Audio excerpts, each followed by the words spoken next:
আমরা গত দু একদিন আগেও দেখেছি একজন প্রার্থী একটি ঘটনার পরিপ্রেক্ষিতে প্রায় 17 বার তারেক রহমানের নাম উচ্চারণ করেছেন। তিনি মনে হয় ভুলে গেছেন তিনি একটি দলের প্রার্থী। তিনি তারেক রহমানের প্রতিদ্বন্দ্বী হিসেবে নিজেকে পরিচিত করে আসলে আইওয়াশ করতে চাচ্ছেন, নিজের অবস্থান যেটা আছে সেটাকে পরিষ্কার করতে চাচ্ছেন। তারেক রহমানের নাম উচ্চারণ করে তিনি নিজেকে প্রতিষ্ঠিত করতে চাচ্ছেন, আমরা নিন্দা জানাই।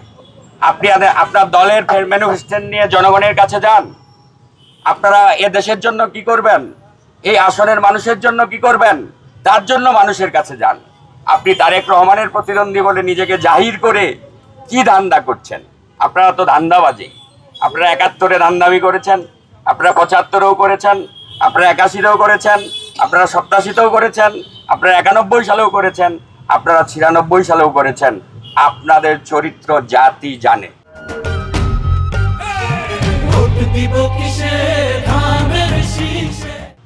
এ জাতি, এদেশের মানুষ আপনাদের চরিত্র জানে। আপনাদের কোনো ভোটও নাই, আপনাদের কোনো জামানতও থাকবে না। অনেকে বলে তারা নাকি ক্ষমতার স্বপ্ন দেখছে। আমি বলি যে জাতীয় পার্টি যে এবার নির্বাচনে অংশগ্রহণ করছে তাদের চেয়ে বেশি সিট পাবেন কিনা এটা ভাবেন। সেই ভোটও আপনাদের নাই।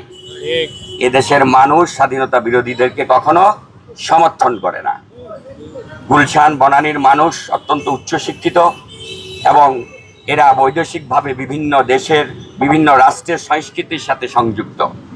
আপনারা জানেন কি না জানি না, এই গুলশানেই অধিকাংশ সংস্কৃতি কর্মী, সাহিত্যিক, কবি এদের বসবাস। এরকম এই সোসাইটির মানুষ, এই অঞ্চলের মানুষ কখনোই এরকম একটি ধর্মান্ধ দলের পক্ষে থাকবে না। আমরা আশা করি যে তারেক রহমান বাংলাদেশের রেকর্ড ভোটে আসন থেকে নির্বাচিত হবেন। আমরা জনগণের কাছে যাচ্ছি, জনগণের কাছেই বার্তা দিচ্ছি। আমাদের নেতা তারেক রহমান তিনি বলেছেন তিনি এই এলাকার জন্য একটি সুনির্দিষ্ট পরিকল্পনা করেছেন। তিনি সারা দেশের জন্যই পরিকল্পনা করেছেন। তিনি বলেছিলেন আই হ্যাভ প্ল্যান। তার একটা প্ল্যান আছে, তার একটা পরিকল্পনা আছে।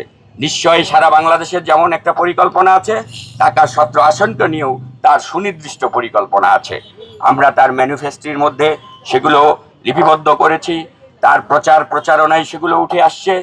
আমি আশা করি যে গুলশানের মানুষ তাকে নিষ্কণ্ঠভাবে ভোট দিয়ে, তাকে সেন্টারে গিয়ে সবাই ভোট দিয়ে তাকে জয়যুক্ত করবেন। আমরা যে আহ্বানটি জানাতে চাই, এই আজকে 17টি বছর পরে আমরা ভোট দেওয়ার সুযোগ পাচ্ছি। এই ভোটকে একটি বিতর্কিত করার অপচেষ্টা চলছে। তাই আপনারা সকাল সকাল সবাই ভোট কেন্দ্রে যাবেন এবং ধানের শীষের পক্ষে ভোট দিবেন। পাশাপাশি আমাদের জুলাই যে সনদ রয়েছে তার হায়ের পক্ষেও একটি ভোট দিবেন, যেটি আমাদের নেতা কিছুদিন আগে বগুড়ার সিরাজগঞ্জের সমাবেশে তিনি বলেছেন। আপনারা ধানের শীষে একটি ভোট দিবেন আর হায়ে ভোট দিবেন, দিয়ে আমরা নতুন বাংলাদেশের ইনশাল্লাহ সূচনা করব।